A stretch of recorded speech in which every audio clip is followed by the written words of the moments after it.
Ça y est, ça commence. J'ai bugué, je suis désolée, j'ai bugué, on recommence. Alors, coucou tout le monde, on voulait faire une petite story time en français pour changer.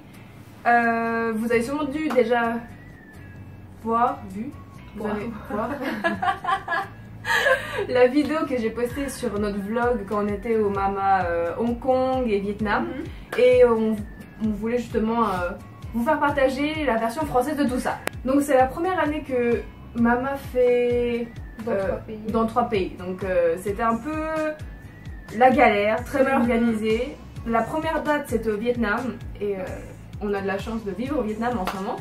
Donc on a pu y aller très facilement. On a eu les tickets avec le red carpet, le tapis rouge qui était juste avant la cérémonie en fait. Rien de très incroyable parce qu'on n'était pas très proche en fait du tapis. Voilà. Donc on n'a pas eu une super bonne vue et puis mais c'est une expérience, franchement c'était ça assez sympa, mais je le ferai pas une deuxième fois. Voilà. Non.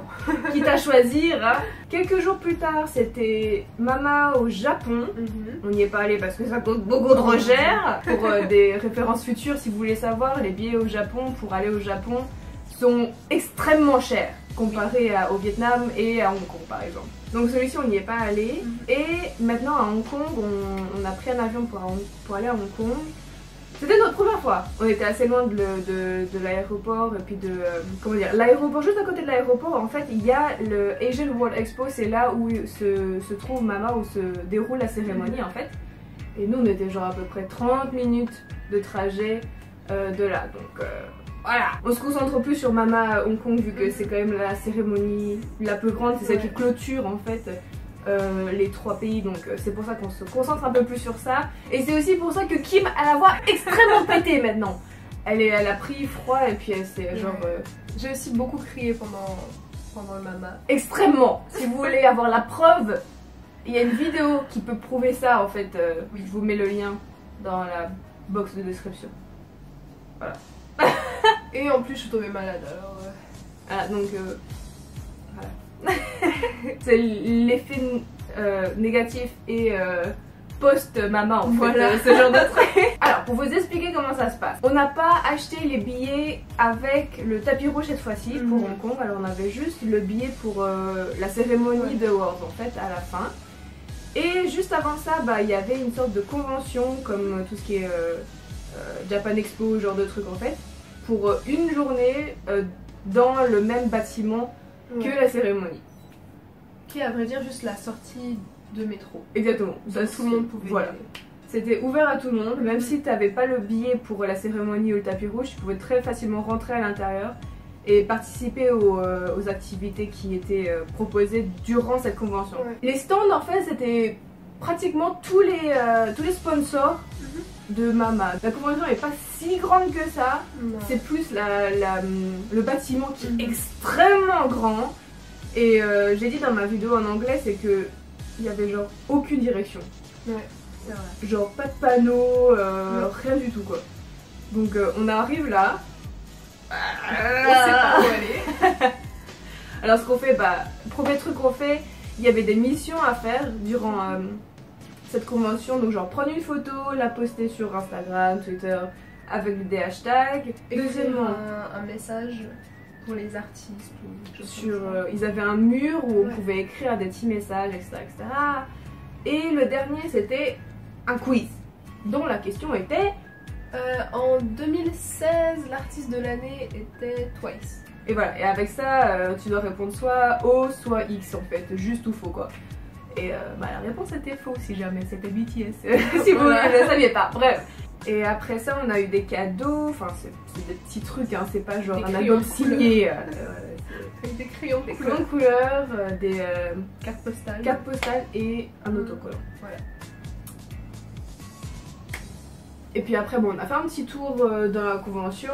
Bah, y a pas grand chose comme j'ai dit, hein, y a pas grand chose à voir. Ce qu'on a remarqué par contre c'est qu'il y avait beaucoup de trucs gratuits, c'est-à-dire qu'ils donnaient beaucoup de choses, des échantillons ou bien tu pouvais gagner des entrées justement à la cérémonie d'après. Je pense qu'ils n'ont pas réussi à vendre tous les billets en fait. Ça devait être ça. Il y avait des jeux par exemple les fléchettes sur une de ces... C'était pas juste une roulette? Tu sais, quand ils... Ah, je sais pas. Des fléchettes dans un truc, dans une convention autant publique, ce serait pas un peu dangereux. Ah, je sais pas, c'est Hong Kong, j'en sais rien. Ça se trouve, ils s'en foutent complètement, non? Alors, ça doit être peut-être une roulette finalement, je sais pas. En tout cas, voilà, ils donnaient pas, mais. Ils donnaient la chance, la possibilité de gagner des billets pour Mama. Exactement. Donc, on a entendu beaucoup de cris en fait pendant un moment. Et voilà. Donc, nous, on était tranquilles, on avait déjà nos billets. Donc, voilà. Le tapis rouge, il commençait à 5h. On a vu après sur Twitter, sur Instagram, il y a des vidéos des personnes qui ont été blessées durant le tapis rouge. On suppose, comme on n'était pas là, on ne peut pas savoir, mais il y a des vidéos qui circulent qui montrent des fans qui ont été blessés justement. Bah, on peut pas trop vous dire vu qu'on n'était pas là. Ce que je pense qu'on peut dire, c'est que le staff était pas super préparé. Ouais. Voilà. Et je vais pas dire qu'il était pas compétent. Je pense pas que c'est le mot. Mais il y a des choses qui auraient pu être améliorées, on va dire. Et tu penserais pourtant, parce que c'est pas la première année qu'ils font à Hong Kong. Exactement. Après le tapis rouge, on sait pas vraiment quand il a fini. Je pense qu'il a duré genre 1h et quelques. Quelque chose comme ça. Parce qu'ils ont commencé à nous faire rentrer dans la salle de concert à 6h, vers 6h, ouais. Et la cérémonie commence à 7h. Ça fait que, je sais pas si vous vous rendez compte, mais le nombre de fans qu'il y a là a fait rentrer dans la salle. En 1h. En 1h. Chose qu'ils n'ont pas réussi à faire d'ailleurs, vu qu'ils ont commencé beaucoup trop tard. Les fans se sont mis eux-mêmes en ligne. Ouais. Au bout d'un moment, il y avait plus de place pour s'aligner, alors on serpente. C'est une boucle. Voilà. Genre le staff était aux portes, juste aux portes en fait. Et c'est tout. Alors on arrive, on est enfin arrivé, le show n'a pas encore commencé. On était arrivé un peu plus tôt. Ça c'est bien. Un quart d'heure plus tôt. Un quart d'heure, ouais. Je sors les billets. Sur nos billets, il y a écrit des zones. Ouais. Donc normalement, il y a des portes qui nous amènent à certaines zones. Hein, c'est plus facile de... Ouais. Il y a plusieurs blocs de sièges. Exactement. Donc c'est plus facile de trier comme ça, tu sais. Donc si tu pars par là, tu vas dans cette zone, etc., etc. Sauf que ils en ont rien à foutre. Puisqu'ils avaient accumulé tellement de retard, j'étais là, ouais, il faut aller où? Bah va là. C'est pas grave, tu y vas. Vas-y, on s'en fout. Puis t'es là avec ton billet, t'es là.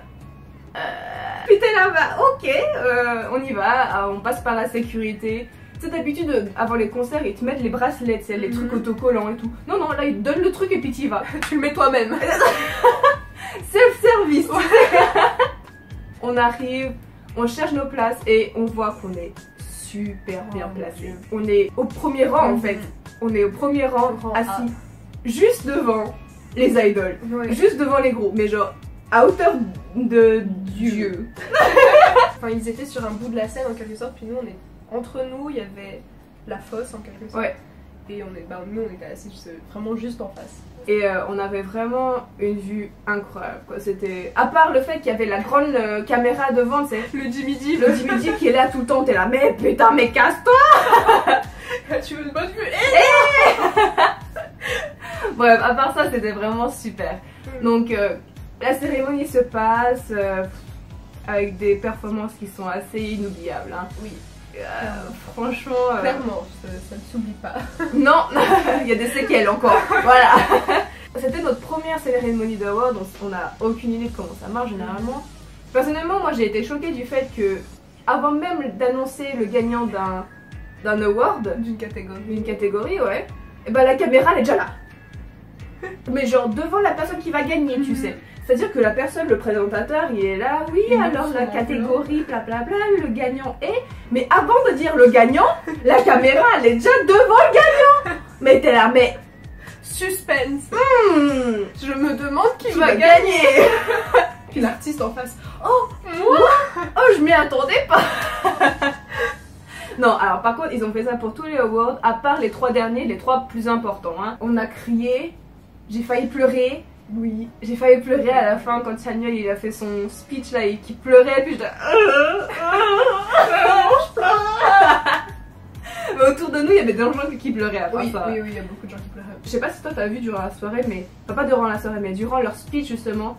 Étant donné que EXO était le dernier award de la soirée, pendant leur speech, il y a des gens qui sont sortis de la salle. Oui, j'ai remarqué. Oui, bien sûr, j'ai vu. J'ai vu. Alors personnellement j'étais là. Tu fais quoi là? Genre tu reviens. Genre un peu de respect s'il te plaît. La personne elle est en train de parler. Tu pars pas pendant son speech. Ouais. Enfin ça se trouve elle devait aller prendre le métro un peu plus tôt, ce genre de choses. Ok. Mais quand même. Ok, ouais. mais là c'était quand même un groupe de personnes qui sont sorties en même temps, tu sais. Ouais. Qu'est-ce qu'il y a eu encore? Ah oui, le truc de Blackpink. Oh. Alors je sais pas si vous avez vu, je l'ai dit aussi dans la vidéo en anglais mais je voulais le dire aussi ici. On a vu sur Instagram après la soirée en fait une photo qui circulait avec Blackpink. Avec leur visage flouté rouge. Voilà. En quelque sorte. C'était pendant l'annonce de Female Artist of the Year, chanté par Song Seung-woo. Voilà. Et ils mettaient des photos des groupes qui étaient nominés derrière. Et cette photo disait que les visages de Blackpink avaient été floutés en rouge, etc. Puis que c'est pas bien du tout en Corée, en Asie. Bon, premièrement, moi j'avais aucune idée de ça. C'est pas quelque chose que j'étais au courant. Bon, ça se trouve, c'est très irrespectueux, peut-être. Le fait est que c'était pas le cas. Non, voilà. Voilà, ça on peut le dire parce qu'on l'a vu en vrai, on a des vidéos pour le prouver même. Je pense que la personne qui a écrit ça a pris une photo au mauvais moment, avec la mauvaise lumière ou alors avec la mauvaise caméra parce que c'était pas le cas. Non, donc je voulais juste. Exactement, on voulait juste vous dire pour qu'il n'y ait pas plus de choses que ça. Voilà, alors c'était un peu le résumé de la soirée. Personnellement, j'ai vraiment apprécié la soirée, mais que les performances. C'est-à-dire que j'ai mis en parenthèse, si vous voulez, les awards parce que je pense personnellement que ça sert à rien, que ça sert plus à rien en fait. Les idoles, les groupes, ils doivent être récompensés pour leur travail et puis pour leur dévotion, etc. Ça, y a pas de souci. Mais le fait de demander aux fans de voter pour ensuite finalement créer encore plus de fan war, parce qu'on sait très bien que chaque année, les groupes les plus populaires, leur fandom, ils vont se battre, ils vont être là, ouais, mon groupe a gagné ça et toi pas. Enfin bref, voilà, pour moi je trouve que ça sert à rien en tout cas, de demander aux fans de voter, on est d'accord. Alors moi j'ai apprécié les performances, mais les awards, voilà, on a plus rien à foutre, voilà. Honnêtement, hein, pour être honnête avec vous. Après toi, je sais pas ce que t'as pensé.